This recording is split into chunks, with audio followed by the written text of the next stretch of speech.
Have you ever been through something and you don't know what just happened, but you know it was important to go through?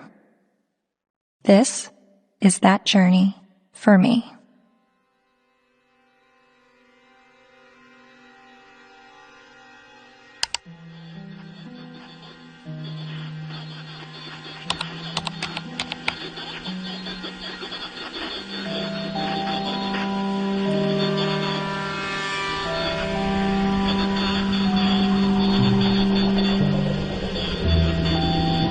Misogynist rantings would be at home in the far-reaching internet subculture widely described as the men's rights movement, a toxic distillation of the worst aspects of American sexism.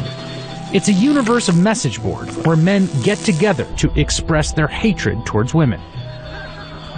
Well, I thought men's have all the advantages in the world these days. That's utter nonsense. Men are routinely ground up in a family court system that is misandrist and biased against them. They are the majority of the homeless. They are the majority of suicides. They are the majority of the drug addicted. They are the majority of the unemployed. They are the majority of school dropouts. They are a majority of those in prison. How do we know that they're not the cause of these problems? I can't believe what I just heard you say. There's a reason that women live longer, Mark. Let me tell you. It is because we are stronger and we are happier at the end of the day than most men. And that is factual, and you know it. When men are married to women who scream like you, they just want to die sooner. And that's When you have women...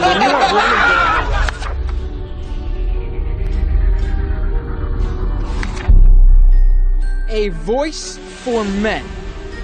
An online hub for men's rights activists, and they were founded by a man named Paul Elam.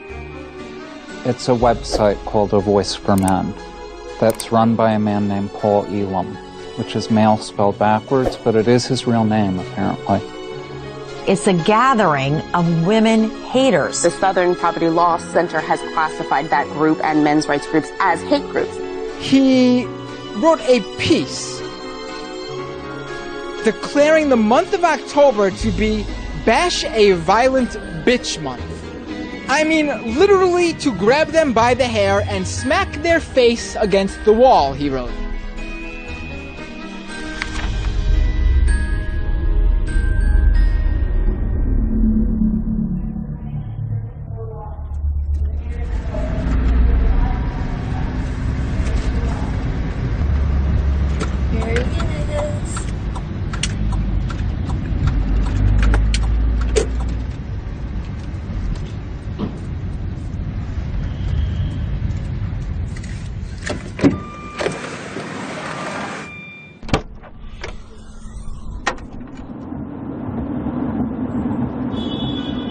You may be wondering why I'm sitting in a car with notorious men's rights activist Paul Elam. That's a valid question, and to answer it, I need to start at the beginning of how I became a feminist. I was a quiet kid preferring to observe from afar. My mom put me in theater classes when I was 8 years old to break me out of my shell, and I loved it. So much, to the point that I decided to move to Hollywood when I was 18 years old to become an actress. What I wasn't prepared for was to be pigeonholed as the blonde who always died. Billy?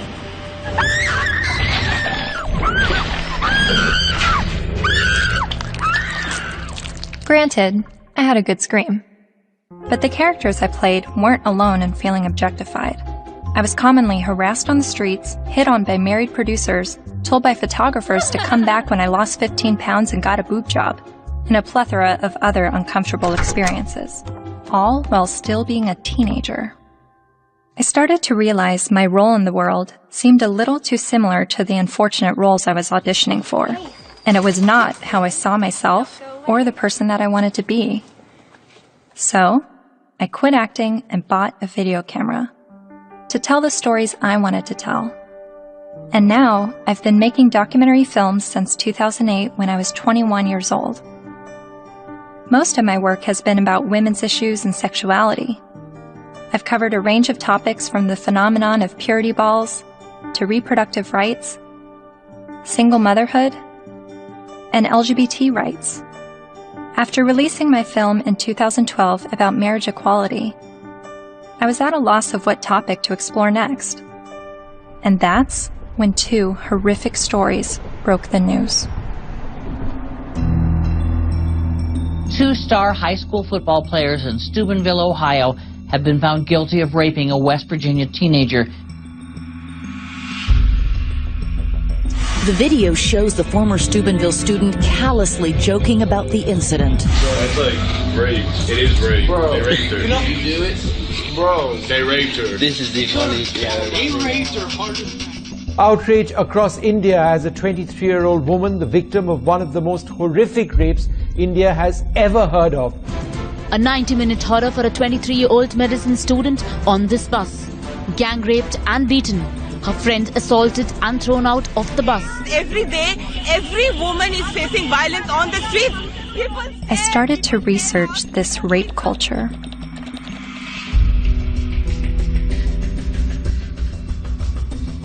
A website called A Voice for Men popped up. Paul Elam wrote about how women long to live out their rape fantasies, to be taken by a man she's never spoken to, let alone given consent to. As I read, I was asking myself, is this the rape apologist that I've been hearing about? The victim blamer who perpetuates rape culture? I continued to read A Voice for Men's website, often stopping around the halfway mark in every article because I could only read so many bitch, fuck, feminazi, and rape-tard words per minute. But even still, I kept reading, and thinking, and reading some more. I was trying to understand how these, what I perceived to be women haters, could have so many followers.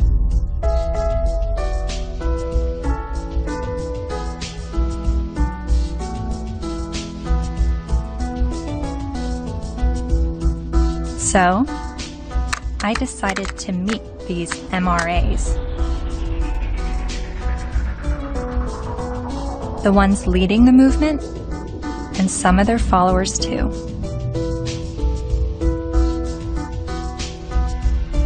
And this begins my journey down the rabbit hole.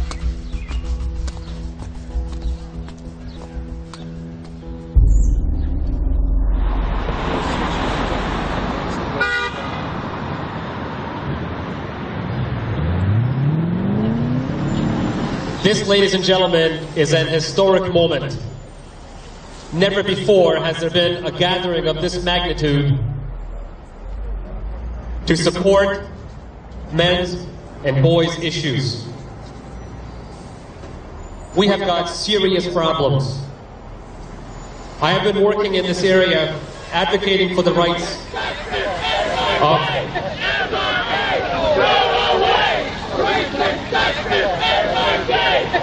and here we go. What you'll hear is that we hate women. You'll hear that it's a backlash against women's rights. You'll hear that we're regressives that want women back in the kitchen and making sandwiches and barefoot and pregnant. You're just bitter, you're a loser, you're a whiner, you're ugly, you're undesirable, you're lazy, you're scary, you must be a racist, you must be a misogynist. When we do speak out, women often don't want to hear what we have to say. And so then we're called names, we're called whiners. And this is the way people who don't want men to talk about issues try to shut us up. We all know that you guys are a fascist, Nazi friend group of white supremacists. No other way to openly organize other than calling yourselves a men's rights group. We're somehow disempowered because we're white men. Maybe it's just because you're pathetic. We're here to fight how misogynistic assholes think they have the right to oppress women. White men are starting to feel misplaced because women are sharing space. It's disgusting, and scroll the fuck up, and don't confuse suffrage with oppression.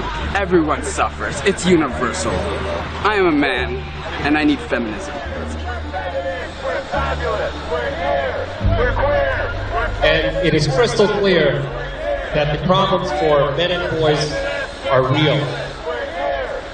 I would like to turn the microphone over to Paul Elam of A Voice for Men for some words.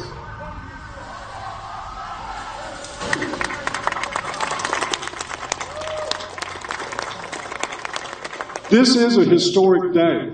I've never seen a gathering like this out of concern for the general state of affairs for men and boys in this culture. And as trying to articulate the entire platform of the men's rights movement is kind of like trying to understand a snowdrift one snowflake at a time.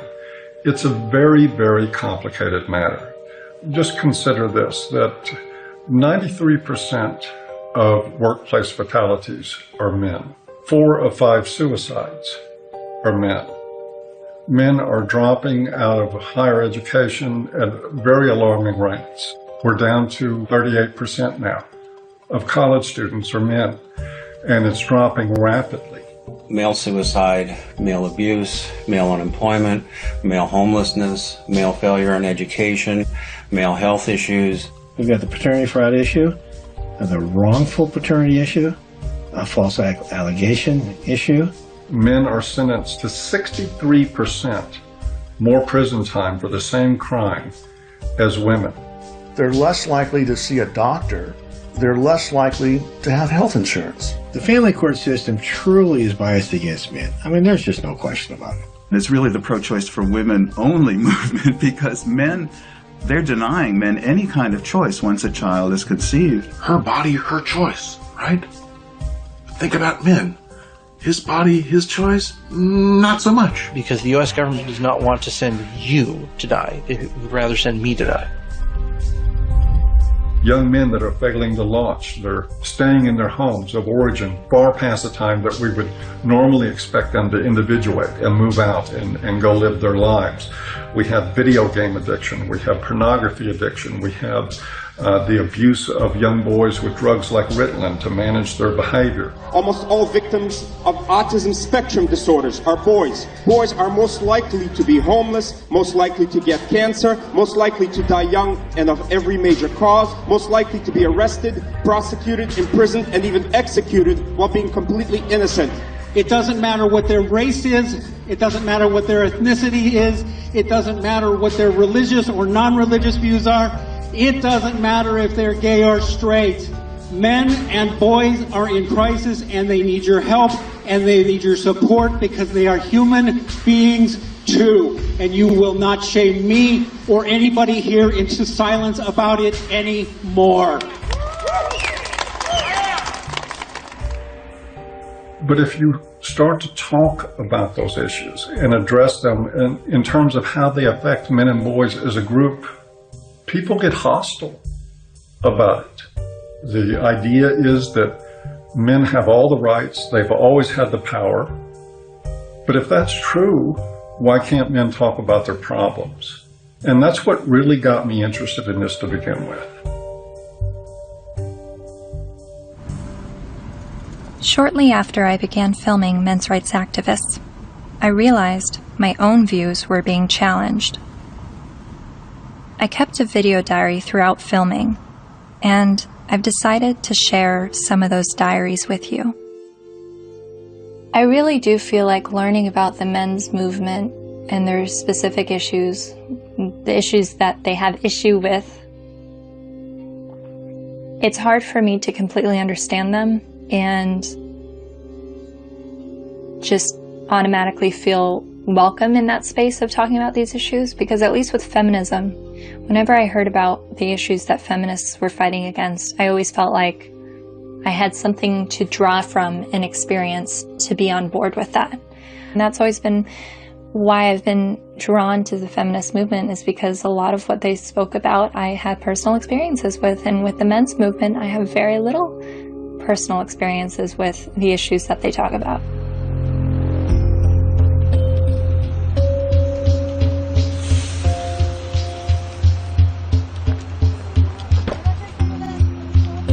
A cab driver who was driving a cab 70 hours a week was not saying, I am earning this money to have power over my wife. He was earning this money even though it took power away from his life. He was doing that so his child wouldn't have to drive that cab. The garbage collector does not get up at 3 or 4 in the morning in rain and sleet and snow and get out to do the garbage so he can have more power over his wife. That's power he's losing over his life in order to make his contribution, his sacrifice, his way of loving. And this has been translated into the culture of, you make more money than women do, you must therefore have more power. Meet Warren Farrell, best-selling author and self-styled social anthropologist, leading an assault on our traditional thinking about men. I asked my girlfriend at the time to buy me as a gift, I think it was for Christmas or for my birthday, Warren Farrell's book, The Myth of Male Power, which she did. And it just changed my whole life. And his premise was, while women are often seen as sex objects, men are often seen as success objects. And this resonated with me. He wrote this book that questioned our notions of power, of who had power and where it was. And it questioned the roles of men, but not the way feminists had always questioned gender roles. Every society that survived based on its ability to train its sons to be disposable. Disposable in war as warriors, disposable in work as firefighters, as workers on oil rigs and so on, coal miners, and indirectly therefore disposable as dads.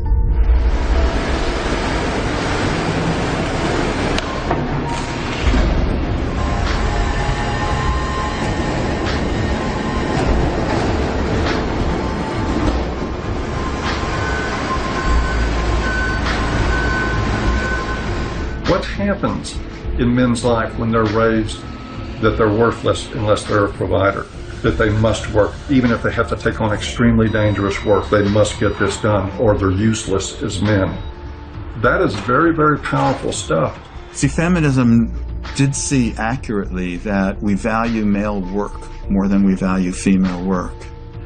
But there's also the issue that we value female life more than we value male life.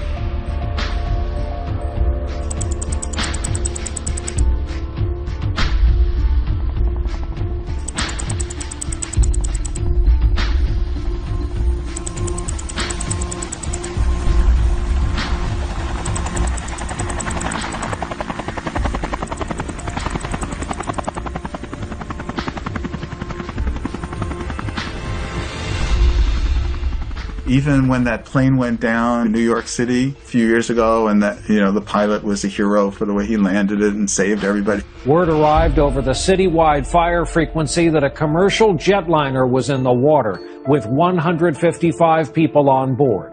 Then, over the next few minutes, the doors opened, life vests were inflated, and women and children first, everyone got off that plane. They saved all the women first. That's still, when I went on a cruise, there's still women into the lifeboats first, because you're a man, so you should be able to swim halfway across the ocean, but because you're a man, you're expendable. We have to look at not just the glass ceilings, but also the glass cellars.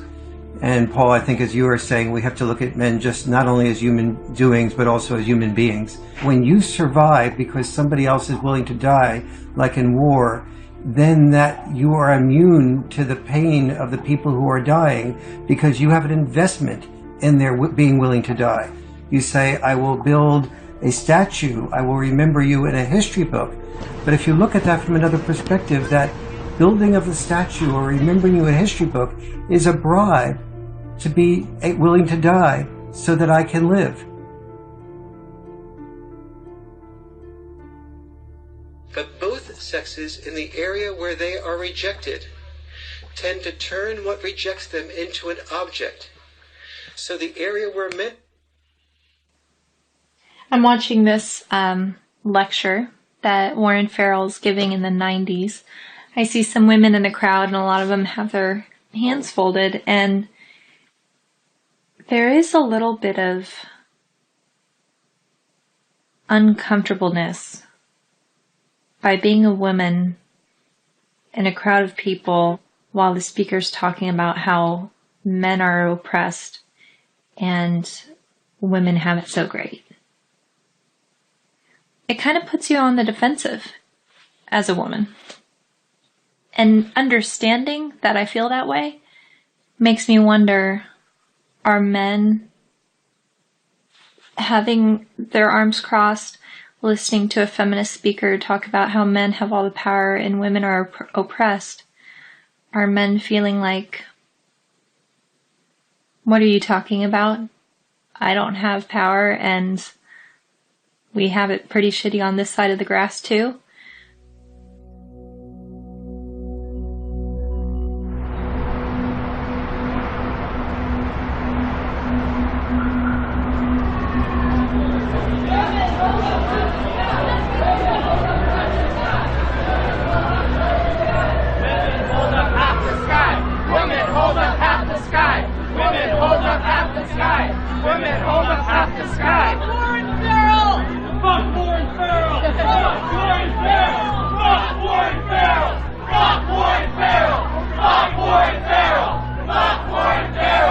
In 2012, Dr. Warren Farrell was speaking on behalf of men's issues at the University of Toronto in Canada.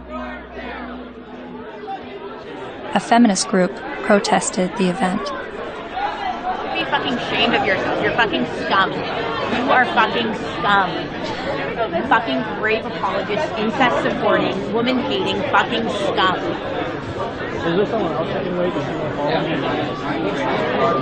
Fucking scum. Yeah, just another. I just want to listen to someone else's opinion. I'm not even on a side here. I just listen to as many people as I can. You know what though? Why would you pay money to fucking support a fucking rape apologist if you weren't fucking one? I never heard him say anything that was. Well, it's fucking scum. Who do you serve? Who do you protect? Who do you serve? Who do you protect? You're fucking scum. Fuck you. Raise inside of me. Fuck you. You're real fucking scum.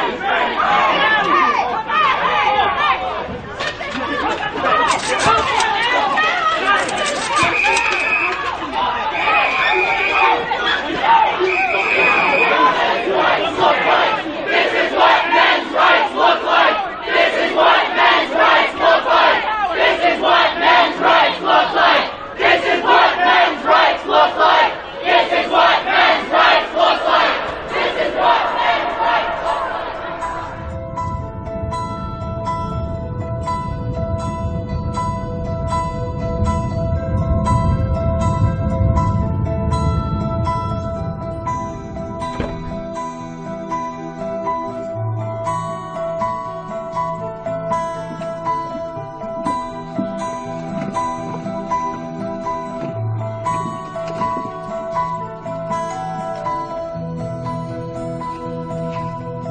Hi, how are you? I'm Cassie. You're Cassie. Oh, for some reason I thought you were a male, which I'm just delighted that you're a female. Well, thank you. Very glad to meet you. Come on in. Thank you. Thank you. But Farrell wasn't always so attentive to men. In fact, for years he focused almost exclusively on women's issues, rubbing shoulders with feminist leaders like Gloria Steinem. And he's still a card-carrying member of the National Organization for Women. I believe that women cannot hear what men do not say. And he's got a lot to say to both men and women in his provocative new book, The Myth of Male Power. I was making a very significant amount of money speaking around the world on behalf of women's issues alone. I went through a period of forming men's groups. And then when I listened to them, I thought, well, gee, this will be really helpful to present to audiences so that they can understand not only women's side, but men's side too, because I was really totally in the feminist camp. And immediately I saw my standing ovations drop. I started hearing that there was people saying, don't invite him there, to speak with us. And pretty soon I had, very few college and university speaking engagements. How did you originally get involved with feminism? Where did that all begin? I was doing my doctorate in political science at NYU in the late 60s, and the women's movement surfaced.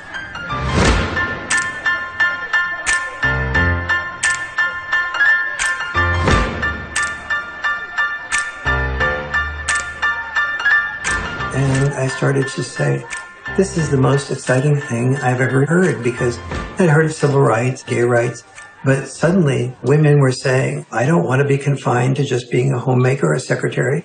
And so it's like, why shouldn't women be encouraged to do everything they possibly can do? And at that point in time, I saw a lot of women marrying men that they weren't completely in love with, but the man earned a fair amount. And so I thought, that's just a form of prostitution extended over a lifetime. How depressed that must make a woman. And it's not going to be good for a man either. He never knows whether he's loved for who he is or loved for what he has. And he's afraid to give up producing because he's afraid to lose love. And so women who were successful to me appeared to be women who would free men from having to be all, wrapped up in just being the only breadwinner and supporting 1, 2, 3, 4, 5 people, which, it's one thing to support yourself. When you're supporting 5 people, you don't have the freedom to question your boss because you're supporting 5 people. The first issue of feminism was to say, just because I'm a woman, maybe I don't want to spend my life raising children. Don't force me into that role against my will. So they looked at men and said, well, you're not forced to raise children. You don't have any issue. But for men, the traditional sex role was not raising children. For us, the traditional sex role is to be a provider, a protector, and to initiate relationships. Each of us has traditional sex roles. Don't force us to carry out those traditional sex roles. We have the same rules set up for men that they've always lived by, that you need to protect and provide at any cost. But we've changed everything where it concerns women. They now have access to everything men have always had access to education, to work, to whatever they want to do. But they're not the ones driving the semis. And they're not the ones in the coal mines. You don't hear the National Organization for Women complaining that there is just not enough female ditch diggers. It is still men carrying the lion's share for what it takes to operate and maintain this society. And it is still the expectation that if somebody's going to go down with the ship, it's going to be men.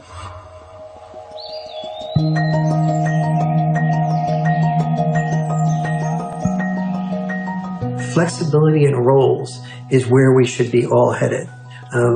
Any men's rights activist that I would support the portions of the women's movement that is encouraging women to have more flexibility in roles. So where do the men's movement and feminism disagree? Well, only on the fundamental belief that the women's movement says men are the oppressors, that we are involved in a patriarchal world in which men invented the rules to benefit men at the expense of women. But don't we live in a patriarchy? When most of the world's nations still have never had a female leader.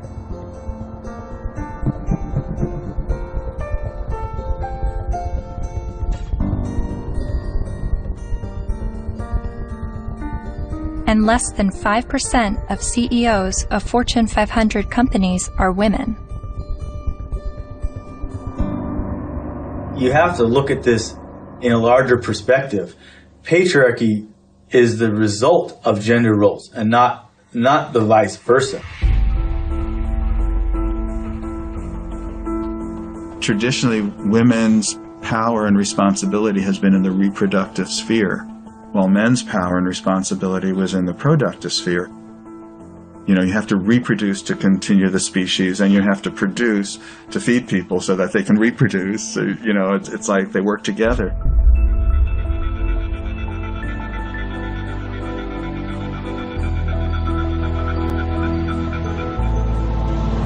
And most cultures divvied up roles because women were responsible for childbirth and were more likely to breastfeed.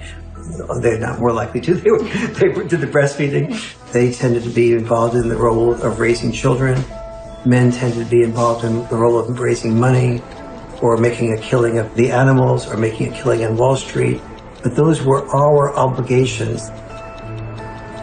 So that's why industry was male-dominated and government was male-dominated, because that was our job. And so what we call patriarchy is men giving into the expected roles that they're supposed to give into, and many of those roles are very harmful. Working exceptionally long hours, difficult hours, dangerous jobs, getting killed on the job. Even politics, a lot of people describe as masochism. Imagine what it takes to be a successful politician. Imagine how much of your personal life that you give up, how much you work, how much privacy that you sacrifice, how much freedom in your day-to-day life that goes out the window. There are more men willing to do those things than there are women. But also, just because men are the ones, for instance, writing the laws in general, doesn't mean that the laws are protecting men. You hear about patriarchy, right? All the evils of the world's from patriarchy, but we're the ones dying. You know, and we die for you guys. You know, to protect our families, our friends. In every society that's ever existed, women have had privilege and protection that men did not. For example, we never hear about how men were excluded from the Forced Labor Convention of 1930 for years. The Forced Labor Convention was an international treaty that banned slavery and forced servitude, but it made an exception for able-bodied males ages 18 to 45. Eventually, they got rid of that, but there was still an exemption for prisoners and military, which is 90% male. Stop pretending that you're oppressed and men are your oppressors. It's a lie, and it's a hurtful lie, and it's a hateful lie, and it's wrong.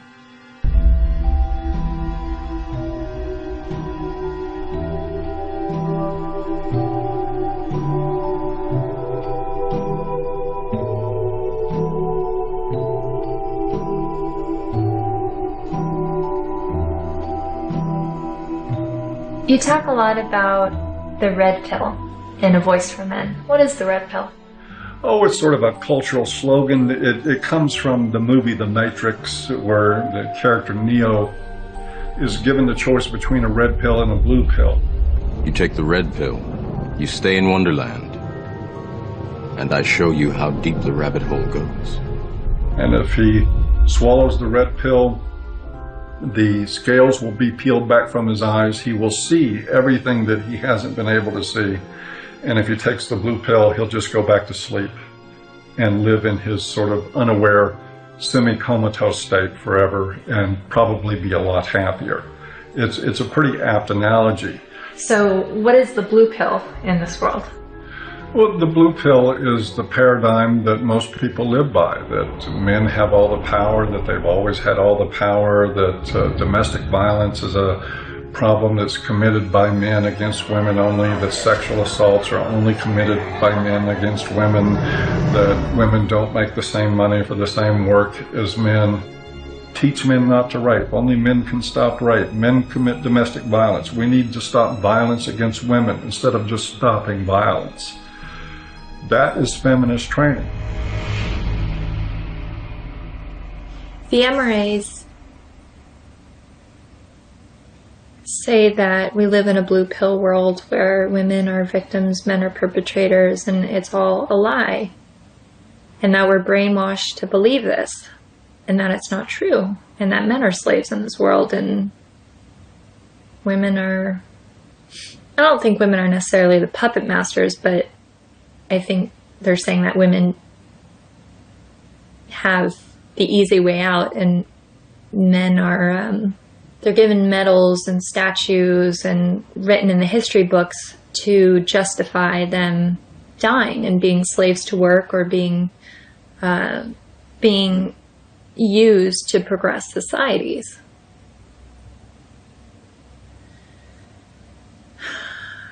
And I've believed for so long that I'm at a disadvantage for being a woman, and that I have to work harder than everyone else, and I have more to overcome, and I have more to prove just because of my gender. But the MRAs are saying that this is all a lie, and that guys are actually the ones that are disadvantaged and discriminated against. And actually, the more I learn from them, the more I think thank God I wasn't born a guy. Because I don't think that the expectations on men is good or healthy. I mean, they have so much pressure to succeed and to be strong and to stand up and protect others and to put their lives on the line. I don't think I would want that responsibility. But, 50 years ago, no, I wouldn't have wanted to be a woman. But now, I mean, maybe just it's right now that the tides are changing and women have the better deal. Well, no, I don't know.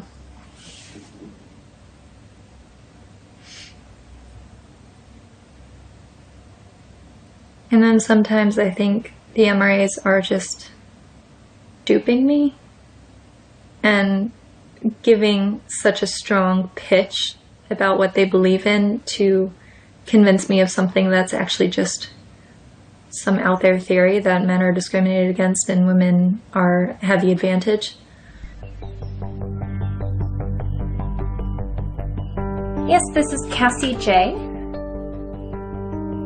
It's regarding a documentary about the men's rights movement, and we're looking for feminist voices now to speak in the documentary.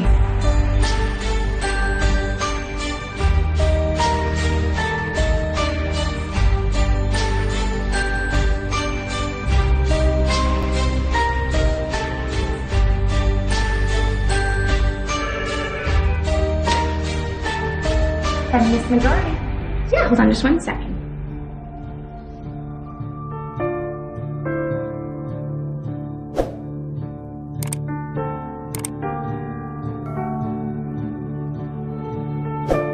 So I realized, okay, I need to bring some feminists into the mix, make sure that we have that side back and forth. I was researching rape culture, and so that's how I stumbled across a website called voiceformen.com. So some of the people that we've already interviewed on the MRA side is Paul Elam with A Voice for Men. Yeah. Are you familiar with him? Oh, I'm familiar with them. I've never met them. Yeah. Obviously, they've spent a significant amount of time and energy denouncing me, so I figured I might as well have a look at what they say. Yeah, really, the men's rights movement is part of the backlash. The backlash? To feminism. The men's rights movement really got going as women began to make gains, and some men have felt threatened by the opportunities that have been opened up to women. And I don't know if it's because some of them feel threatened that they now have to compete with a lot more people for their jobs. They now can't get into the best schools if a woman or a girl has better grades. Think about it. Grandfather's generation probably had it pretty well, right? All of his needs, his shirts were ironed, all of that was always taken care of. Well, grow up. Realize the world has changed. And as much as the MRAs would like things to go back to the way they were, and use the argument that women have an advantage now, no person looking at the data can possibly say women have an advantage. We're just beginning to get a level playing field here. It's not tilted in our favor, I can tell you that. And they know it. They know it. But it's the constant distortion of the data. It's the spinning of a situation to make it look like women are somehow getting ahead, getting an advantage they don't deserve. It's part of the backlash. Political organizing comes from a feeling of victimization, which is why the men's rights movement makes that claim that men are the victims of discrimination. But it doesn't have much traction because, you look around and it's hard to see it. We don't have movements called, straight liberation. The question I would pose rhetorically is the men's rights movement really the gender version of the white nationalist movement? Because there are plenty of white people who say that they are the victims of reverse discrimination.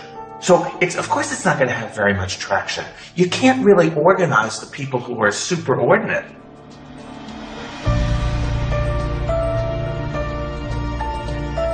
So do you think that men are being discriminated against in any way? Not under the law. Men are not disadvantaged under our laws.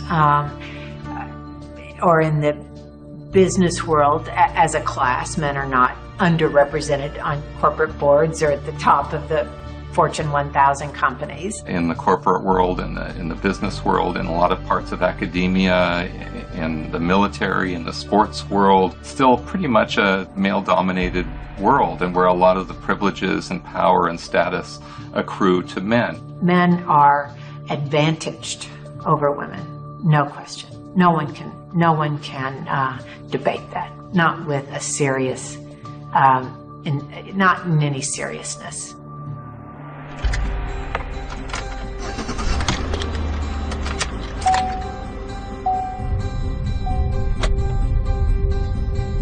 I was a math major as an undergraduate, and one of the fundamental things about geometry is the distance from point A to point B equals the distance from point B to point A. And if women are so different from men that men can't understand the female experience, we need to listen to women to describe it, then the male experience is so different from the female experience that you can't understand it. You need to listen to us. You can't really compare how men and women have suffered from sexism, because there's no way to quantify, that kind of suffering. So if a woman says, well, I miss 30% of my income,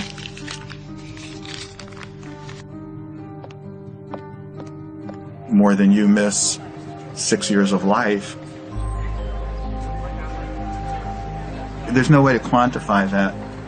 Or I've lost a job opportunity because I'm a woman. There's no way to say, well, I've suffered more than you because you've lost a kid because you're a man. We can't, but it is serious. And at least if you're denied a job because you're a woman, at least you can go to another company and apply for a job, But you can't, when you lose your kid, you can't say, well, okay, I'll get custody of that kid, I'll try for that one. It's a terrible thing that happens. There was a case, the Serpico case. You might be too young to know the movie Serpico with Al Pacino. It was about a New York City undercover cop. He gets shot at the end of the movie and retires from the police force. And he was a real man, Frank Serpico. A woman after the movie, after this was made, decided she wanted to become a single mother and tricked him into fathering a child. And the court accepted that because she told her friends she was going to trick him, and they testified. And the court said, yes, you were tricked into it. And still awarded her over 90% of his police pension. So everything that he goes through in this movie to including getting shot to earn his pension, she won by sleeping with him one night. My son's mom wanted to have children with me, and I had always refused, saying, you have this anger problem, you need to get counseling, I'm not going to consider having children with you until that's dealt with, because she would lose her temper almost every day and just use any weapon she could, and like a child's the perfect weapon. So I was really definite about that. But she also used to proofread my articles for me. And I wrote an article for Playboy about Serpico. And when she read that, she told her friend she's going to trick me into fathering the child. She doesn't need my permission. And so that's how my son was conceived. Then she said, if you want to see your son, you have to stay in a relationship with me. But if you break up with me, I know all the things that a woman can do to a man. She's read all my articles. She saw my talk shows. She said, I know all the things a woman can do to a man, and I'll do them to you. So that's what I had to deal with. Like everything that I had been raising awareness about for the previous 17 years, then she combined into one thing for me to live through. It's really ironic. For the first 5 to 7 years, I guess, we would see each other 4 times a day for exchanges. On average, every single day, I had to deal with some scene. A scene meaning she would just not show up, or she would hold the kid out and then pull him back and hold him out and pull him and just kind of play with me. Or she'd let me have the kid and then she'd stand in front of the car so I couldn't move. You stay in Mommy Town tomorrow. You stay in Mommy Town for a couple of days, 2 days, and then you come back to Daddyville. Another time I saw her hold him by the shoulders and say, "Daddy is a bad man. Daddy is a very bad man." And so he had to go through this long custody battle, and the decisions that they would make, you would just go, wow, there couldn't be any explanation. You know, either they're absolute idiots or it's biased. There's just no other explanation for it. One other thing, his mom is obese and wanted him to be obese for various reasons. One thing is so he would identify more with her side of the family than mine, because we're all thin. Another was so that he would enjoy being with her more, because when he was at my house, he had to get activity, you know, and eat well-balanced meals and get his sleep and stuff. And at her house, they would bake brownies and stay up late and just watch TV. And so where would you, if you're a little kid, you know, where would you enjoy being more? But he self-reported to the mediator how upset he was about being obese. That the worst thing in school was when kids called him fatty, and how he cried. And his physician said that he's really concerned medically. And then what I did, he was at an age where he would imitate things that I would do. You know, I gave him a broken shaver, so when I shaved, he would pretend to shave. And what I did was I started weighing myself every morning and writing down my weight, the date and the weight. And I taught him how to read a scale. So he kept his own records. So I had 6 months worth of statistics to show consistently that every time he was with his mom for a few days, he'd come back weighing 3 or 4 pounds more, and then he'd lose it while he was with me. So they had, you know, that how much he was upset about the problem. They had his physician being upset about the problem, and they had the proof of where the problem lay. So the judge's decision was that father should no longer be allowed to weigh the child. Problem solved. After 14 years, my body gave out. And I got sicker than I've ever been. I realized I'm going to die. That's not going to do anybody good. I've got to give up the fight. And so I gave up custody. And so I don't see my son anymore. He hasn't been in my house since. So I did lose him. Just like a dream. You're like a guiding light shining in the night. Fred claims that during his 14-year custody battle, he spent the equivalent of 5 years of his gross income on legal fees, mediators, and child support payments. I was really in his life a lot longer than most fathers would have been. It's something most fathers can't afford. You are so beautiful to me.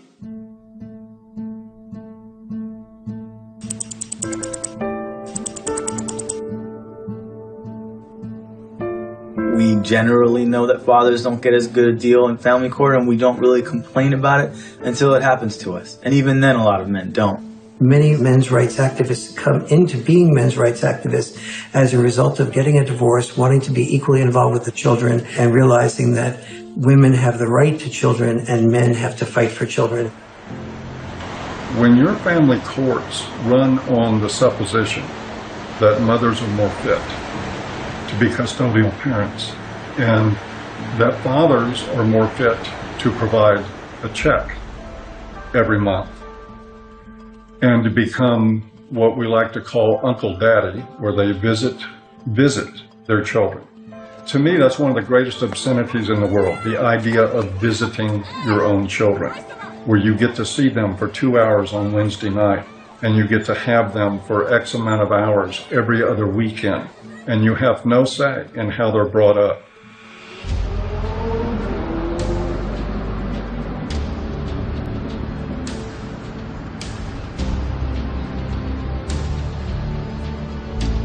You know, I can't tell you how many men have been in this office, in that chair, in tears because they can't see their kids.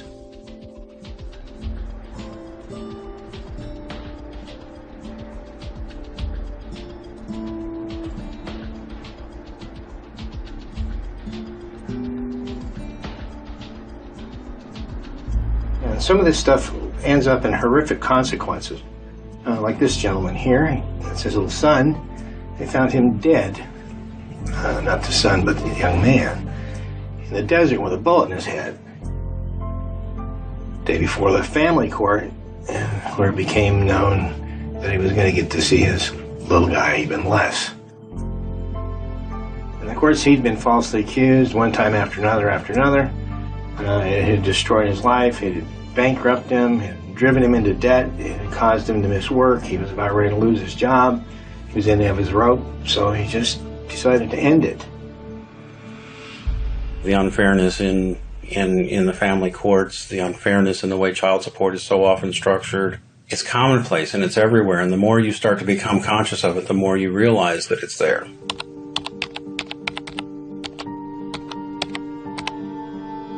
I started to research some fathers' rights issues and came across some harrowing stories. Like this man in South Carolina who found out his only daughter was adopted away by the mother without his knowledge or consent. His daughter was with an adoptive family in California, so he began his fight to get his daughter back. Adoption is for children without families, not children with a willing and capable family. And this man in Colorado who lost his daughter when the mother left the state to give birth in Utah where he wouldn't have legal rights to his child. He fought for 4 years in court and finally won visitation rights. Only visitation. I can't explain the emotion, the happiness, just this hard fight, and what this means to me. And then there's this heartbreaking story. The 20-year-old father never left her side until he was forced to give her to adoptive parents this week after Kaylee's mother decided to put her up for adoption. In order to keep Kaylee, Colby needed to file paternity action, an affidavit, and a commencement notice with Utah's Vital Records a day before the mother signed the adoption papers relinquishing her rights. But in Colby's case, the mother only gave him a few hours' notice of what she was going to do. I would like her back. Men in the men's movement are not upset about having to be fathers. They're upset because they're not allowed to be fathers. That guy blows his head out, blows his brains out. Because of family court? And people don't think there's something wrong with that? And we just open the doors tomorrow for business as usual, and that's okay?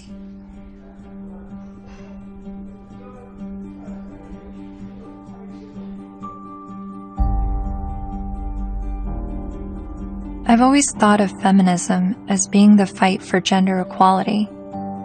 And yet, I've never heard about fathers' rights and the injustices going on in family court. Why is this?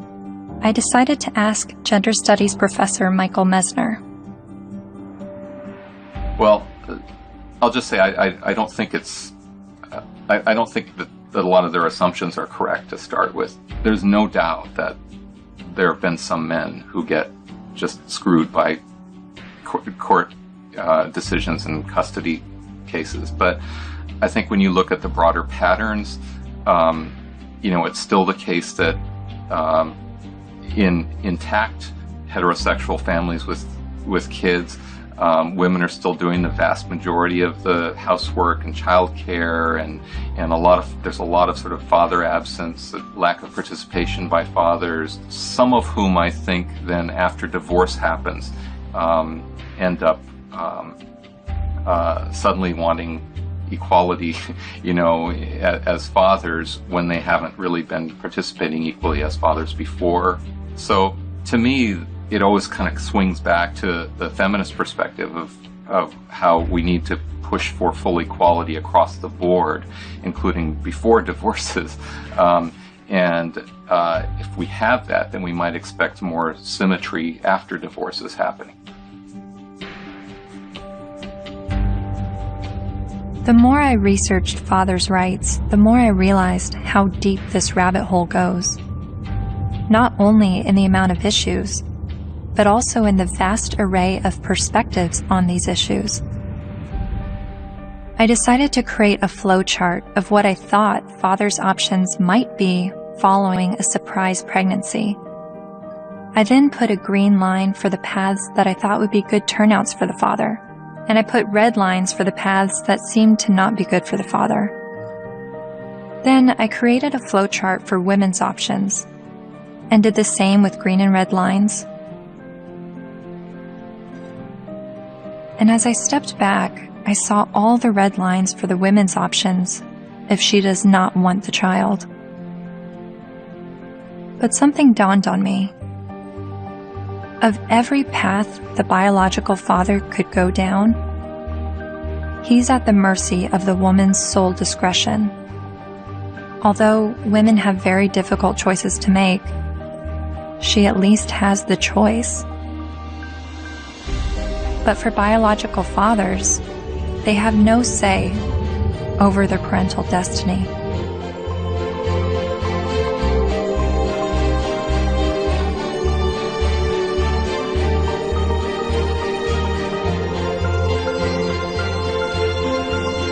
This is my friend Dara. She's 8 months pregnant with her first child, and she's a lifelong feminist. It seems from MRIs, from what I've read, that women seem to have more reproductive rights than men do. I don't know what to say, like, we carry children, they're never going to carry children. It's just a different thing. So I guess, as much as possible, take the steps to prevent yourself being in that situation.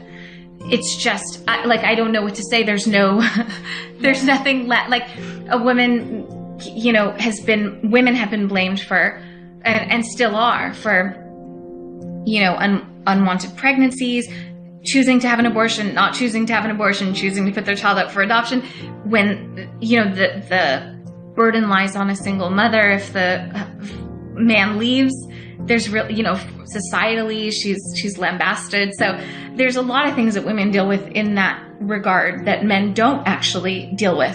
So I can have compassion for their situation, but I don't know that it's going to change in the way they want it to, because it's biology, So if you're going to be having sex that could result in pregnancy, and you haven't had this conversation with the woman that you're having sex with, you better have it. Better have it fast. That's when the man has the ability to make decisions, either not to engage in sex or to use condoms and to use other forms of contraception. So that's where his role comes in. Once he's impregnated her, she's the one now faced with continuing a pregnancy, faced with the health risks that accompany pregnancy. So his rights have to be exercised early. But once she's pregnant, all decisions must be hers, because ultimately she is the most impacted. There's just no question. And she ultimately has the responsibility for that child.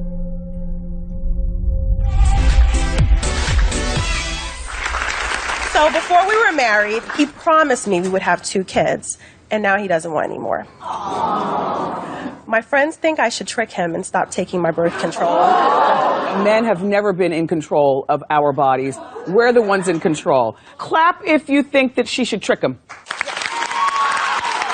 My people. Up next, everybody. So it sounds like men's reproductive rights are limited to the choice of whether or not to have sex and the choice of whether or not to use protection. But what if he's tricked into fatherhood? Or what if he's not even the father? What does paternity fraud look like? It's ugly. It's extraordinarily ugly. And we have to distinguish between paternity fraud and wrongful paternity. What's the difference? Wrongful paternity can be innocent. Okay, we went to a party. I had sex with 6 guys. I think it was when I was hanging out the window I got pregnant, but I wasn't sure. But, if anybody knows that guy's name, would you please have him call me? And then she names one of the other guys, and he didn't have sex with her. It wasn't malicious. It wasn't intentional. She wasn't trying to harm anybody. She was just trying to figure out who it was. Wrongful paternity. More often, and less facetiously, okay, I'm married, I had an affair. Obviously here, there's all sorts of problems, because there are more victims than the person who's named as dear old dad, who may be the wrong one. There's everybody involved in the family, like a situation in Texas where the family had 5 little towhead kids, all guys, all little blondos. And all of a sudden, one day, one of the little blondo kids gets in trouble, has to go to the hospital. They can't get a hold of mom. They get a hold of dad. Dad rushes to the hospital. Needs to give blood. Whoops. Can't do it. Wrong blood. What? All the kids look alike. Turns out it was the guy down the street. You've heard of this case? No, it's a real case. So what happens to this family? Can you fathom what happens to this family? How do you think the kids feel when they find out their old dad isn't their old dad and is the guy down the street? How do you think dad feels that these 5 little boys that he still loves dearly, when he finds out they're not his bio children, but he still can't tear away because he loves them. He's devoted himself to these. How do you think it feels? I mean, it's horrific. Horrific. That's not wrongful, that's deliberate. So that's paternity fraud. That's paternity fraud. She knew who the father was and lied about it. Paul was right when he said, trying to understand the men's rights movement is like trying to understand a snowdrift, one snowflake at a time. There are unique fathers' rights issues that vary between unmarried, married, and divorced dads. But there are also men's rights issues for non-biological fathers. Like this man who is facing jail time for failure to pay child support for a child that DNA tests prove isn't his. Carnell Alexander still owes more than $30,000 to the state for a child that's not his because the mom wrote his name down because she needed to name someone in order to get welfare benefits. And I had to put him down as the father. That was the only way I can get the system. I'm almost homeless. I'm almost in jail. I'm out of work. My money is being threatened to be taken. He says the law needs to be changed, so when this happens, as it often does, other men don't become dad by default.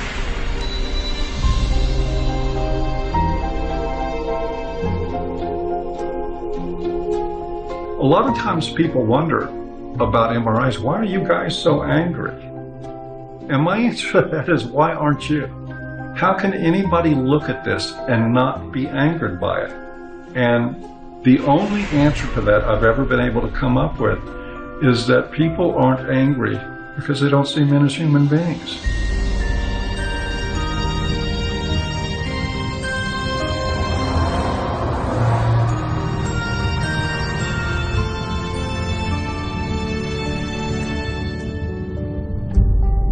I continued traveling North America, meeting MRAs from all walks of life, hearing their personal stories, their red pill moments. I met a young man who was sexually abused when he was 16 years old while living at a residential home for people with developmental disabilities. She's the only woman I've done anything ever with, partly because it just messed me up so much. She continues working there.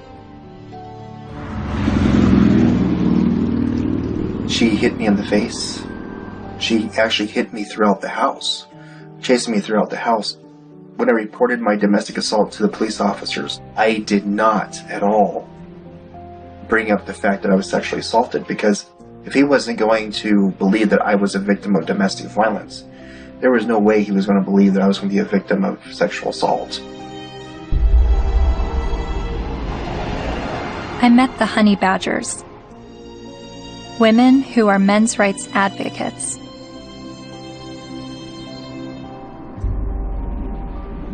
And then there was a 15-year-old boy, there was a 35-year-old woman, and then later on she came out of jail and she was able to collect child support from this boy that she raped.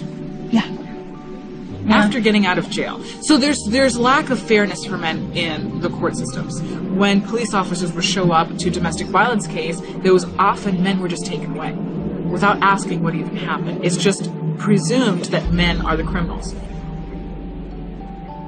I was assaulted several times, and I never got any help. I went to the police still bleeding a couple of times. And one police officer said, I'll never forget this. He said, if she starts hitting you again, you better get out of there fast, because if she just breaks a fingernail trying to hit you, we'll arrest you. I mean, I can't tell you at this point how many guys I've talked to who are like, yeah, you know, she stabbed me and they put me in jail. Not only are there endless studies that show women are just as violent as men are, when I would talk about it, invariably, men would start coming out of the woodwork with stories. Stories they were afraid to tell, stories that they got laughed at for, stories that they got blamed for. It's hideous.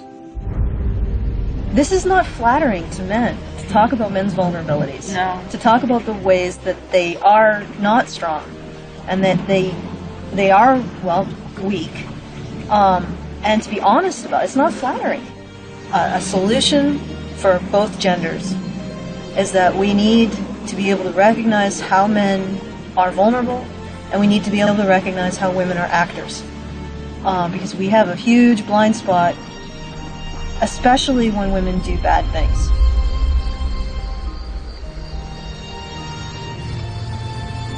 My best friend that I grew up with since kindergarten was being physically abused by his wife, who he'd been married to for 20 years.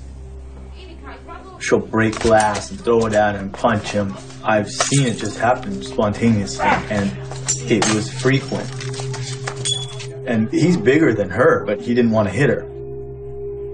And he didn't want the children, they had 3 minor children, he didn't want them seeing this at all. So he would usually just go outside, because there would be glass breaking or things being smashed or yelling, and he knew that the neighbors might think it's him. So he would go outside so the neighbors can see what's happening. Eventually I said, look, you need professional help, and so does she, and maybe the kids do too. So I called a bunch of domestic violence shelters. I just looked around online and I called, but every place that I called said, we don't help men. We don't help male men at all. And I started becoming curious about why that was, because I learned that these were state-funded shelters. And I know that men pay at least half of the taxes that fund these shelters if they're state-funded, and I just was wondering why. So basically, there was no place to take him, and it just continued. The problem just kept going.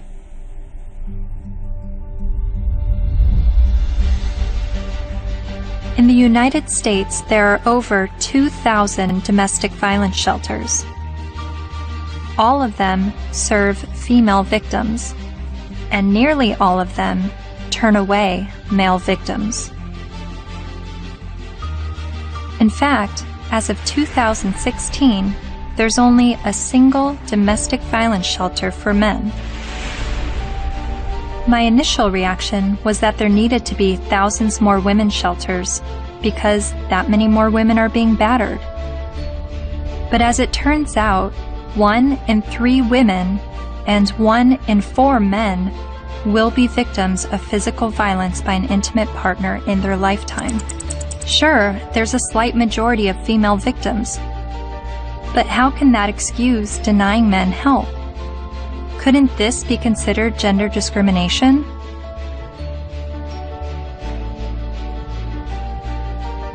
Think of it this way.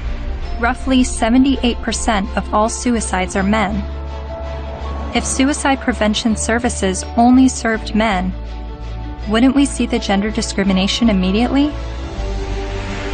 If there are over 2,000 women's shelters that turn away men, and only 1 shelter for men, obviously the resources don't match the need. How are you involved in the men's rights movement?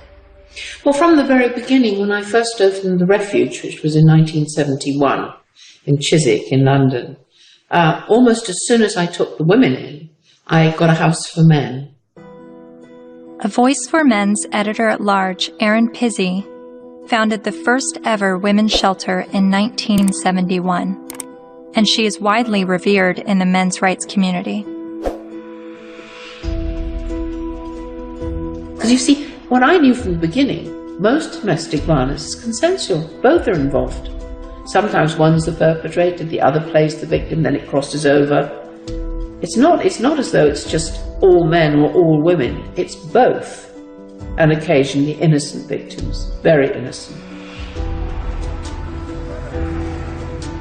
Battered children grow up to batter, that's what I learned. Whether it be a man or a woman.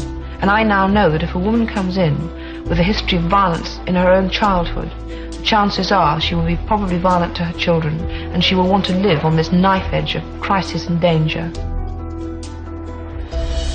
I haven't been allowed to speak, that's the difficulty. Why is that? Because I'm completely barred from all conferences. I'm not allowed to walk up the step of my own refuge.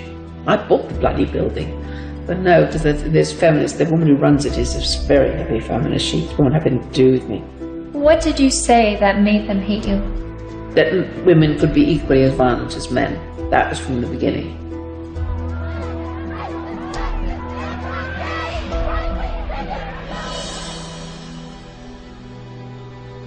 Erin Pizzey says that 62 of the first 100 women to enter her refuge were just as violent as the men they left, and violent towards their children. But there's levels of violence, isn't there? I do not affect that I'm violent. Well, I'm violent. So much. You know, I'm very violent. Well, verbally, and you know, I could quite easily hit somebody. You know, very, very easily. And I've had an argument. But the feminists I've met have an entirely different take on domestic violence.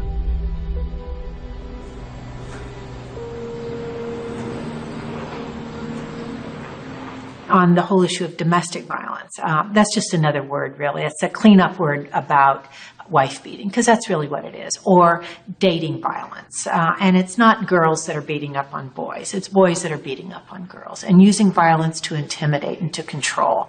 And we have very few what's called domestic violence shelters, which are places that women can leave their home with their children and get a new start, get out of the violence. But there are not nearly enough of them. We need more funding and more resources, because it is a tremendous disadvantage for women and girls.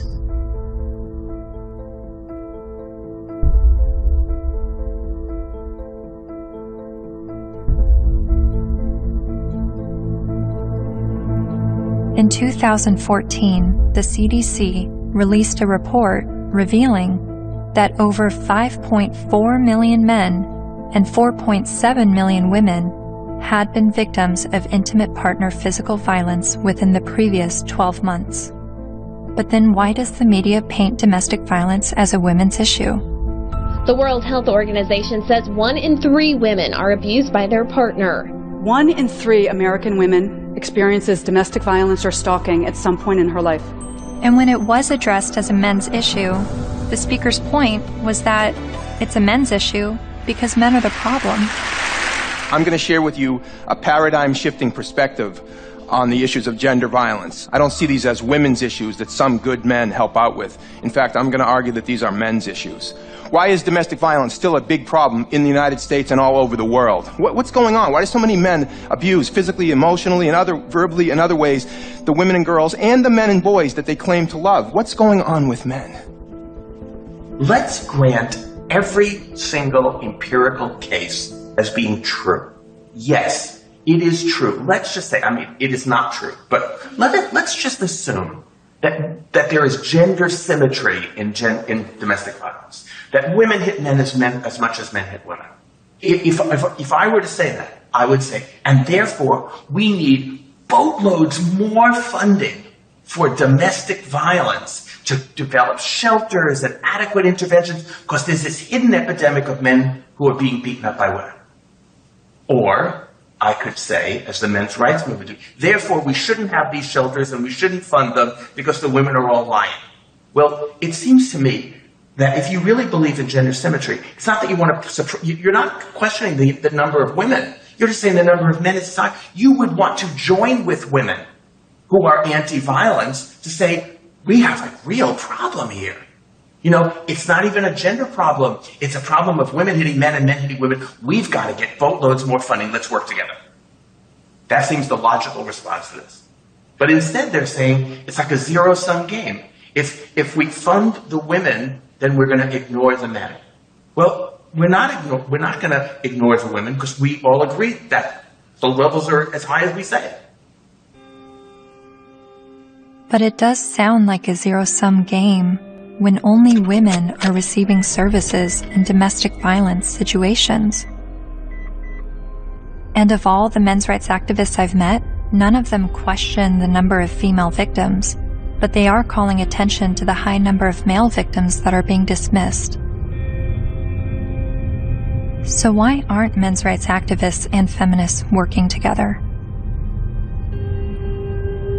Michael Kimmel briefly said something that made me wonder. He said it would no longer be a gender problem if both men and women were equally victims of domestic violence. Is that why the number of male victims are never addressed? To me, it's been fraud for all these years. Why is it we have this enormously powerful feminist movement and virtually nothing for men? Originally, it was capitalism was the big enemy in the 60s and 70s. And it was the radical feminists in America. They moved the goalposts. They said, no, it's no longer capitalism is the enemy. The enemy is patriarchy. All men.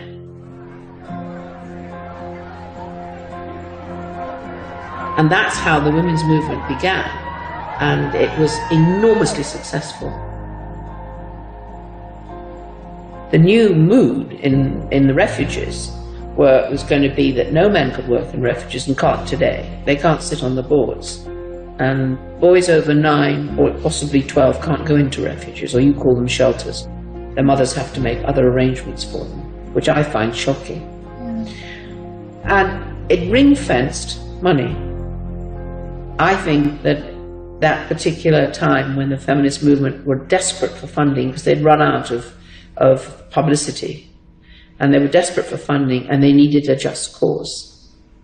And unfortunately, it fell into their laps.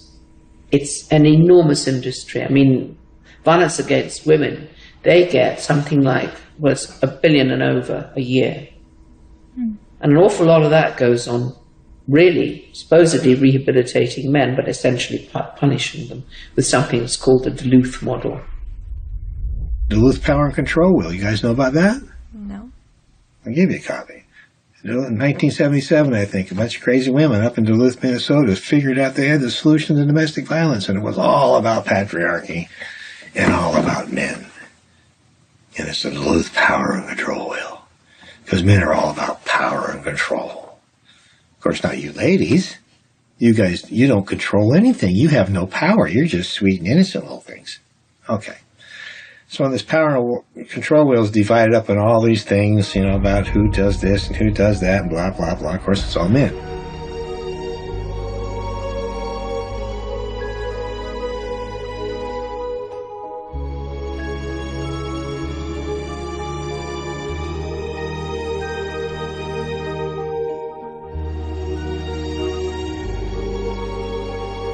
The entire domestic violence industry was founded on that. I think it's still 37 or 32 states in the United States that by law they have to use the Duluth model for battery intervention programs, and it's all shame, blame, and guilt driven. If you're a man and you walk in, you must admit you did it up front or you're in denial. There's no debate, there's no discussion, there's no possibility that you could be falsely accused. The criminal justice system could have made a mistake. None whatsoever. You are in a state of denial, and you will complete that course or you're going to go to jail. You will be re-engineered. That's frightening. Frightening? Yes, that's frightening. I think it's terrifying. Absolutely terrifying. All I had to do, I had a simple choice. I could just say, yes, you're right. Men are the enemy. No problem. But I couldn't. I absolutely couldn't.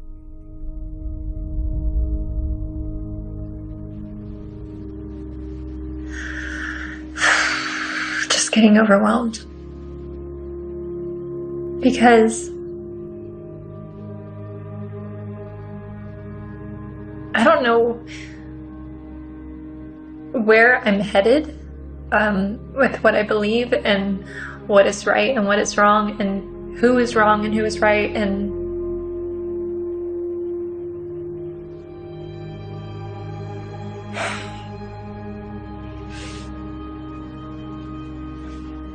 the truth is somewhere in the middle, and that's why I'm feeling frustrated, because I don't know where the truth is, and I don't know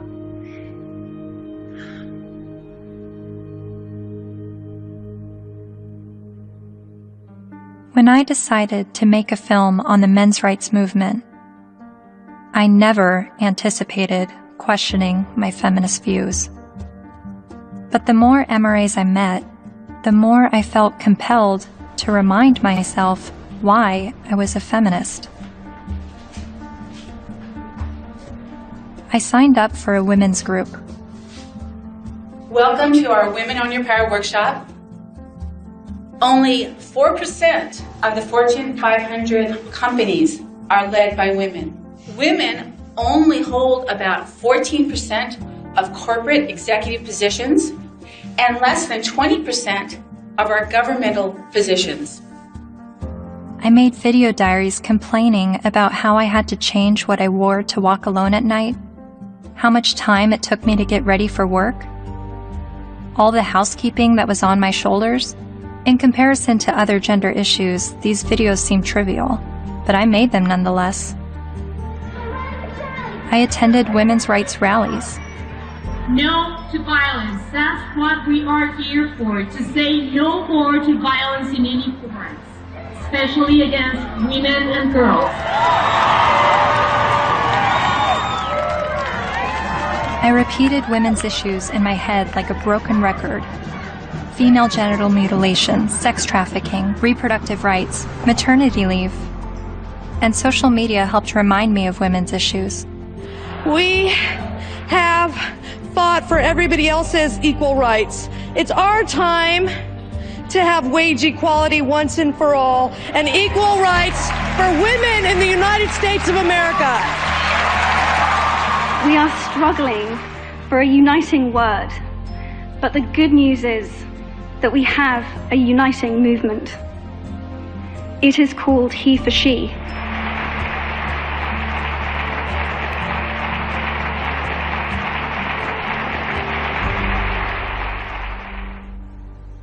Whenever I hear the MRA's point of view about how difficult it is for them, I immediately go to, well, what about us? What is it like for us? And then I get on the defensive and want to make sure that women's struggles are also heard. And I don't know if that's necessary, because the MRAs are saying that the feminist perspective is the mainstream perspective. But even when I hear their issues, I still want to speak up for the women, because I feel like, I don't know why I feel like talking about one gender's issues now neglects the other. And I guess that's what MRAs have been dealing with, is always hearing about women's issues and feeling like their issues are neglected. But whenever I hear them talk about men's issues, I feel like I need to stand up for women and say, this is what we're dealing with, an equal opposite.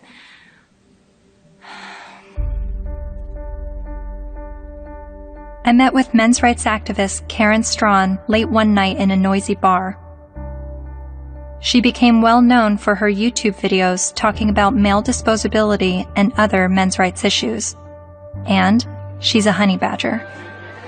Part of what I do and what I research and what I think about is the reason psychologically why feminism seems to be such a comfortable, warm blanket emotionally for so many people, men and women alike. And it's so comfortable that it will make them not see things that are right in front of their face. Look at Boko Haram. Hundreds of young girls, fast asleep in their beds, are awakened by the sound of gunfire. Armed attackers have stormed their boarding school and set fire to dozens of buildings. Nearly 300 of them are dragged from their dorm, loaded onto trucks, and carried away deep into the forest. From New York to London rallied yesterday demanding that the terrorist group Boko Haram bring back our girls. It just gets to the core of you. This unconscionable act was committed by a terrorist group determined to keep these girls from getting an education. And what happened in Nigeria was not an isolated incident. It is a story we see every day as girls around the world risk their lives to pursue their ambitions. I mean, you must have heard about that, right? That's being spun as a fundamentalist Islamic group that is so determined to be misogynistic and oppress girls that they want to deny girls an education. But they are not against girls being educated. They're against anybody getting a Western secular or Christian education. The initial attacks, and there were several of them, there were over 100 men killed and 1 woman killed. And the victims were described as people, right, or villagers. And in the previous attacks on the schools, they actually let the girls go. They separated out the boys and girls, and they let the girls go, and they told them, go home, get married, renounce your sins, and live a righteous life under Allah. Right? And then they burned the boys alive. There was literally no outrage, right? It was barely reported on. It was one of those things, there was no opinion pieces on it, no nothing, right? Until the girls were kidnapped. And look at it this way, because we played right into their hands, because they want attention, right? And they weren't getting any attention from the Western media when they were just slaughtering boys, right? They want attention. And what do? They kidnap girls and sell them into marriage or slavery, right? And everybody, the UN, Michelle Obama, Barack Obama, the UK government, the Canadian Federal Minister of Defense, right? They're all promising aid and help and equipment and personnel to help find these girls and bring them back, because this is such an outrage and oh my goodness, something needs to be done. Well, maybe if, like last year, maybe if we did something then, all of these girls would be safe in their dorms right now. Right? But we didn't. And the reason why they kidnapped those girls is because we didn't do anything. We didn't pay attention. And they want attention. Right? And they know that attacking girls or women is going to get them attention. What are we going to do? Start a campaign, bring back our boys. Oh wait, they're dead. Never mind. Right? The men, the people in Boko Haram, they're chivalrous. If those girls were boys, they wouldn't be getting education. They'd be dead. They wouldn't be sold into slavery with the hope of escape. They'd be dead. Boko Haram has been fighting for Islamic rule in Nigeria since 2002. Its members have killed hundreds of people.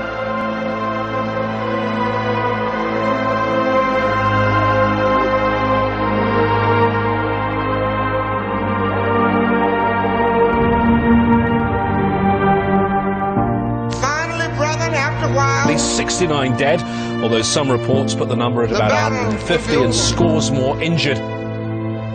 For that day when we shall lay down our burdens and study war no more. Finally, brethren, after a while, the battle will be over. For that day when we shall lay down our burdens and study war no more. Finally, brethren, after a while, the battle will be over. For that day when we shall lay down our burdens and study war no more. Finally, brethren, after a while, the battle will be over. For that day when we shall lay down our burdens and study war no more. Finally, brethren, after a while, the battle will be over.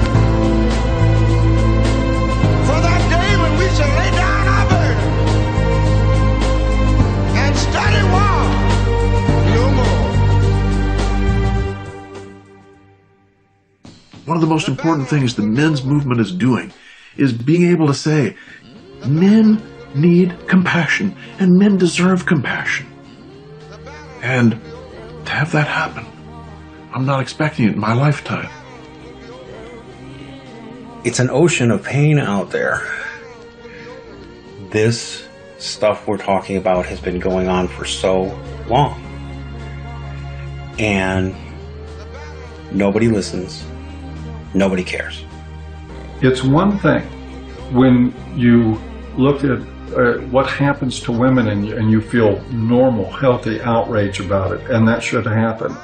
But when you can look at what's happening in our courts to men, in our medical establishment to men, in our schools to men, and yet we remain so cerebral about all of it. Yes, well, that is certainly something to consider. If it were happening to any other group, we would be having protests from coast to coast, and the fact is that it is happening to men every day right in front of our eyes, and people will get angry at you if you try to talk about it. That's how deep the prejudice runs. But there have been protests, not with the intention of shining light on men's issues, but rather with the goal of silencing any discussion of men's issues. Like at Ottawa University, when Professor Janice Villamango attempted to give a lecture that questioned the feminist narrative.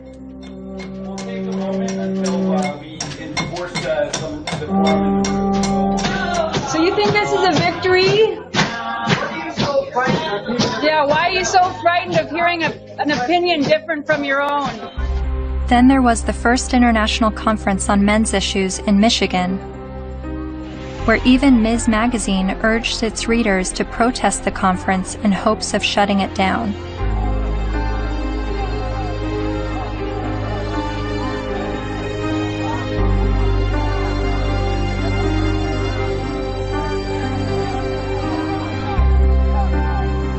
But perhaps the most well-known protest of a pro-men's rights event happened in April 2013 at the University of Toronto, when the Canadian Association for Equality hosted a discussion titled From Misogyny and Misandry to Intersexual Dialogue.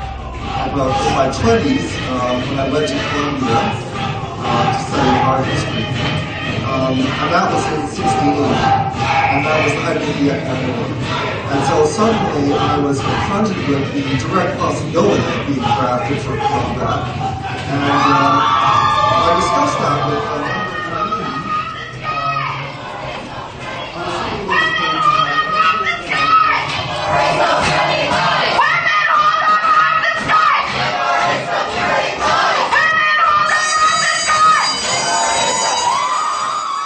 a feminist group protesting the event illegally pulled the fire alarm and successfully shut down the event.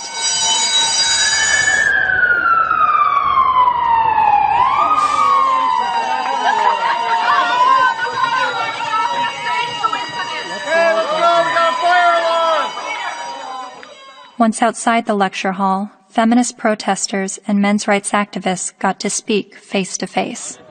So, number one, shut the fuck up for a second. Feminists do not want you to lose custody of your children. The assumption that women are naturally better caregivers is part of patriarchy. Feminists do not like commercials in which bumbling dads mess up the laundry and confident wives have to bustle in and fix it. The assumption that women... This is a list of the things that we're working towards. Now, if you would shut the fuck up for the 50th billionth time, we agree on, actually. These are things that we're agreeing on. And these are things that you've actually all got skewed fucking views on. You think that feminists are trying to take away your fucking rights, but as a matter of fact, what we're trying to do is we're actually trying to work on the same things that you're working on, but accept the fact that you're just too busy hating women. You can't fucking see that we're trying to work on those same situations. Are you conflating feminism, which is an ideology, with women, which is a demographic of societies? Okay, Mr. Derailing for Dummies. Okay. You're still a hate An group. ideology. Yes. I also hate a lot of other isms. So you admit, though, racism, sexism. Oh, bullshit! Bullshit! You hate sexism, but you're an MRA. Okay, no, point taken. We win. You obviously have Sorry. read our literature. Okay. You don't actually work on anything. You're not creating any change in the fucking world. Your fucking website, the hate website against feminists. You're not actually creating any change. Feminists do not want you to have to make alimony payments. Alimony is set up to combat the fact that women have been historically expected to prioritize domestic duties over professional goals, thus minimizing their earning potential if their traditional marriages end. The assumption... I'm reading, fuckface. I'm trying to I'm letting everybody else hear it, okay? It's not just for you, Mr. Entitled. The assumption that wives should... Why do you think the men's rights movement is at odds with feminism? What has created that clash and that war between each other? Well, one, feminism has spent the last 50 years demonizing men, which is sort of one of the problems. Feminist scholars have characterized men as inherently violent, inherently bad, inherently predatory, inherently oppressive. They have postulated that masculinity is a disease. Feminists aren't the only problem. The problems didn't start with feminism. So when I start criticizing feminism, I want you to know you're just part of the problem. They're just part of the problem. You calling men oppressors and women oppressed demonizes men, and I believe diminishes women at the same time. It's a way of telling men to shut up. It's a way of telling men that their experiences don't matter. You tell a man he's privileged, therefore anything he's gone through or anything he has to say doesn't matter. His lived experiences don't matter because he's privileged. So, how old were you when you started calling yourself a feminist? Or how many years ago? It was probably about 3 years ago, I guess you can say. I'm relatively new. Yeah, but I'm pretty loud, so violence only helps the oppressor, not the oppressed. A lot of MRAs say that feminism doesn't fight for the rights of men. What would you say to that? Cry me a river. Really, because feminism is a movement about the discrepancies when it comes to women's equality, because we're still not there yet, so don't even start with that whole, but you don't think about the men's issue. Well, then, you know what, start your own goddamn movement, which they have, but maybe make it a little more about legitimate issues like custody and alimony and things that you think are unequal, which all stem from patriarchy, not from, oh my god, feminists are trying to take away our kids. No, dipshit. That's not what we're trying to do. We're not trying to do that. I mean, if they look at the root causes of why, for example, women get custody more often than men do, women are supposed to be the mothers. They're supposed to be the natural-born caregivers. So obviously, you has a vagina, so obviously you're going to be able to take care of the kiddies. That's really what it is. It all stems from sexism against women. It's just the oppression dialectic needs to go. It's so hard to convince people to look at men's rights activism and support it without first allowing them to at least escape the stranglehold that feminism has on their minds. I do believe it is dogma. It's zealotry. There are good people in the feminist movement. There are not good people in the radical feminist movement.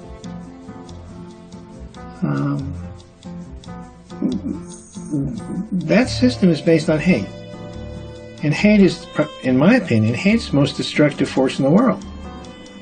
They're so quick to call us man-haters or misandrists. Misandry for life. No. They're so quick to say that when all we're doing is talking about, patriarchal societies and structures that we want to dismantle.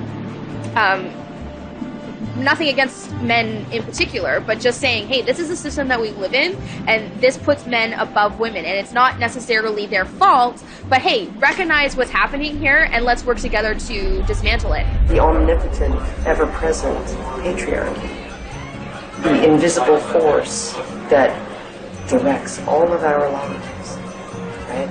and causes all oppression and all suffering, right? Our devil.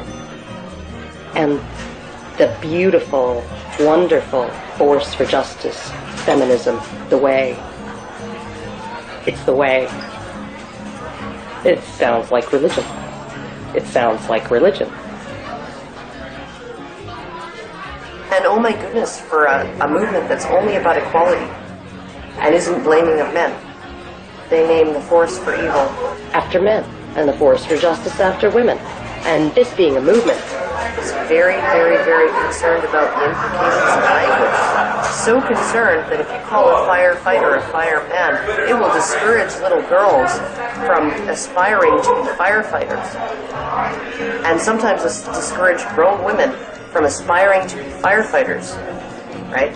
By calling them firemen. But we can call the force for all oppression, we can call that essentially men, patriarchy, right? And we can call the force for good and justice women. And that kind of language, that has no implications. We're not blaming men. We just named everything bad after them. They're really angry, and they're angry at women, they're angry at feminist women, but yes, men have gotten a crappy deal. But it's not the fault of women or gay people. When feminism says that they have no part in any of this, I think they're not being honest about it. I don't blame feminism for all of it, but I think they've had a role in it. They've written laws that discriminate against men. They fought to protect those laws, particularly in domestic violence areas. And for many, many years, second wave feminism would go through the statutes and change everything that was gender specific to something gender neutral, unless it was something that benefited women, like the domestic violence laws. They didn't change those. Other types of areas like fathers in prison, there's statutes that specifically give mothers certain benefits that fathers in prison don't have. And I challenged that as well legally, but we didn't win on that one. When I wanted to get a commission on men, like the county has a commission on women, the feminists fought that tooth and nail. When Prop 209 was before the California voters, which was to end affirmative action, every feminist organization opposed it. Every time men's rights groups try to pass joint custody legislation, feminist groups fight them. They fought us on paternity fraud. The biggest opposition that I have faced has been from the radical feminists that said, we don't want truth to be the standard, because if we did, they wouldn't oppose automatic DNA testing at birth. And in countries like France, they're saying, well, DNA should mean do not ask. Because it's now illegal to even get a test, and if you get a test without the mother's permission, you will be criminally prosecuted. In Sweden, they tried to create a man tax. In India, the men's rights movement is trying to get the rape laws to include male victims, and the feminist groups apparently are fighting that. I'm not saying all feminists are this way, but I think the ones who are affecting public policy, who have the lobbying power, I think they are. If you just look at their actions, they don't want equality for women. They want special privileges for women and girls. And even though they know in a lot of areas men do not have equality, they are silent. The commandant of the Marine Corps said that he thinks, and I quote, all eligible and qualified men and women should register for the draft, talking about selective service. Do you think women should also have to register for selective service like men? I have to think about whether I think it's necessary to go as far as our military officers are recommending. The idea of having everybody register concerns me a little bit unless we have a better idea of where that's going to come out. Where I want people to register, I want every young person to register at the age of 18 to be able to vote automatically. And I think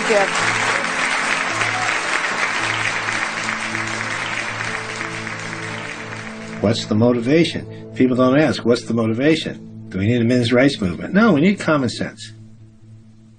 But if there's going to be this women's movement, and this is the movement that's going to do all these things, then maybe we need a counterbalance. They call the men's rights movement or a men's movement. And I hate to see either one of them. I think it's a shame. I think it's destructive.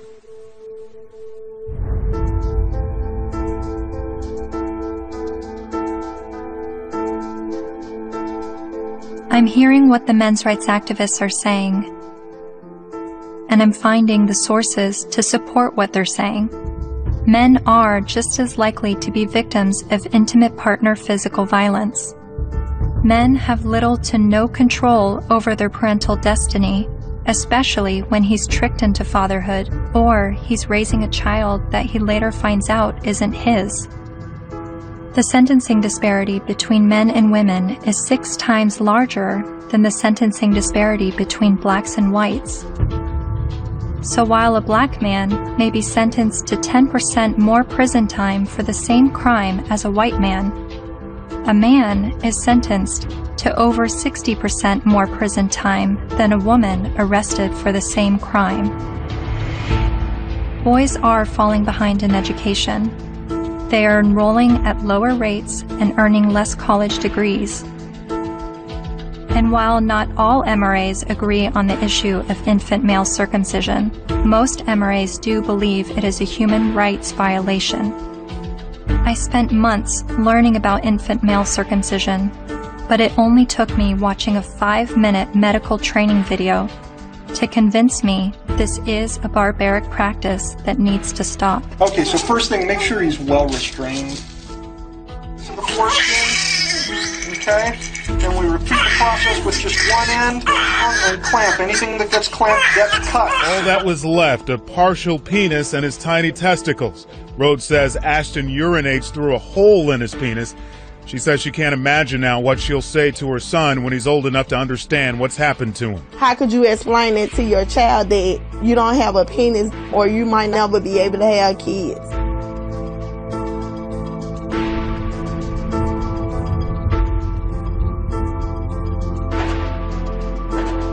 Yes, men are the majority of workplace deaths and injuries, war deaths, suicides.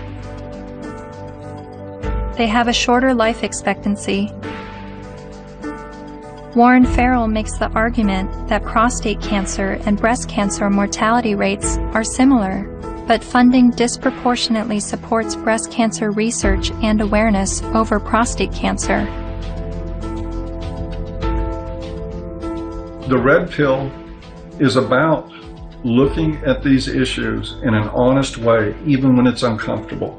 And these things are uncomfortable, but without the willingness to set aside the programming and to set aside the false beliefs about what power is and what women are and who women are. Part of what we do is a pretty serious critique of both sexes. It's brutal, but critiquing the sexes is a real valuable thing. Feminists don't want you to do it, though, unless you're portraying women as victim and men as perpetrator. The red pill is about understanding men and women, like everything else in life. It's a mixed bag. You've got victims and perpetrators on both sides of the fence. And that's all. It's real simple. It's just not easy.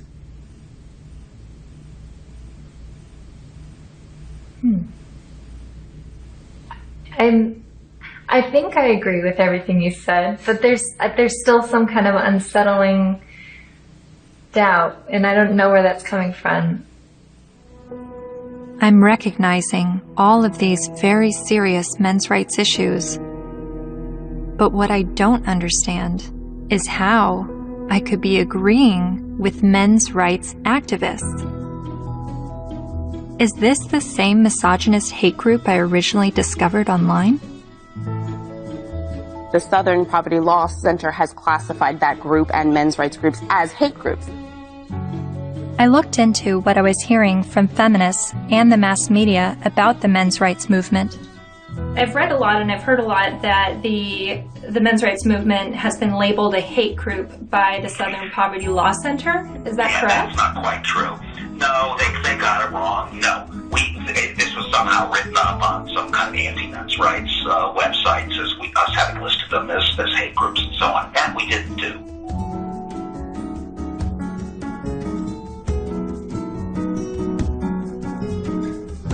he wrote a piece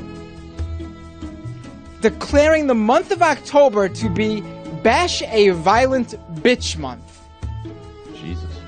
I mean, literally to grab them by the hair and smack their face against the wall, he wrote. I then discovered that Paul Elam's famous Bash a Violent Bitch article was written in response to this article by Jezebel called, "Have You Ever Beat Up a Boyfriend? 'Cause, we have." The article cited a study that revealed 70% of non-reciprocated violence was perpetuated by women. The author then went on to say that she conducted an informal survey at the office, and the gist of her findings was that many women had physically assaulted their man, and it was interpreted as either being funny or he was asking for it. I couldn't help but see the hypocrisy in a major feminist website making light of abusing men and MRAs stinging back only to have the media paint them as the abusers. Something else to think about. Arriving on campus, boys will also see the effects of women's studies programs, now usually termed gender studies programs. Make no mistake about it, however, they are still women's studies programs. I teach in the gender studies program at Wagner. There are about 900 such programs worldwide, and about 400 of them are in the States. By comparison to those 900 programs worldwide, there is one men's studies program. In 4 years, Center for Men and Masculinities is to be established at a state of New York university, the one at Stony Brook. It will be headed by Professor Michael Kimmel, a sociologist. Its advisors will include, probably among the advisors are funders as well, the actress and fitness expert Jane Fonda, Gloria Steinem, and Eve Ensler, the author of Vagina Unlocked.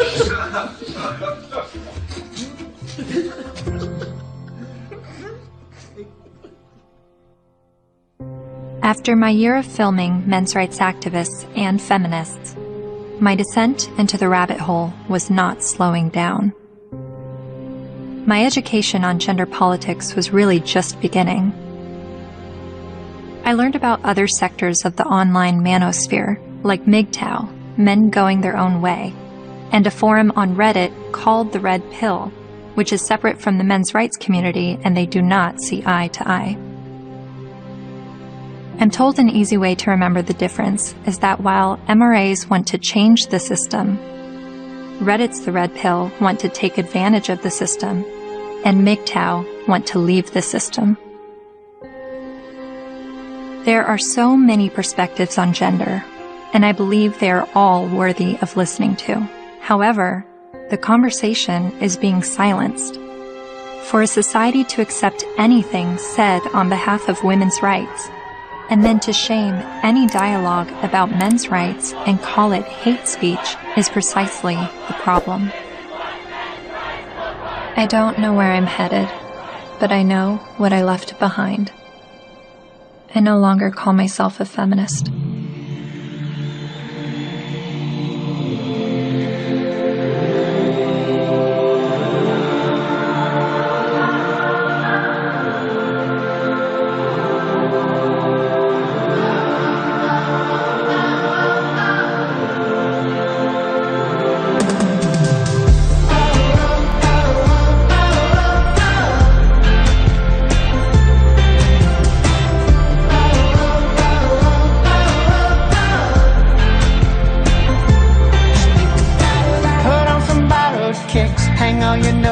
Up. It's never what it is. Wisdom is asking what. There is another side, down where the rabbit lives. My world will blow your mind. Just have a look at it. Think about it.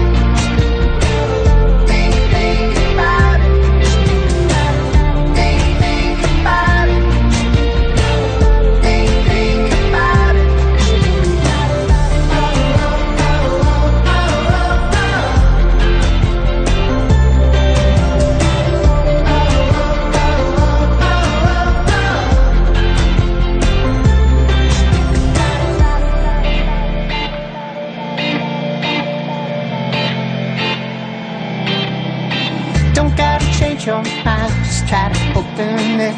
let you use my eyes, see what I'm dealing with. People with different stories, divided by different categories and reasons why.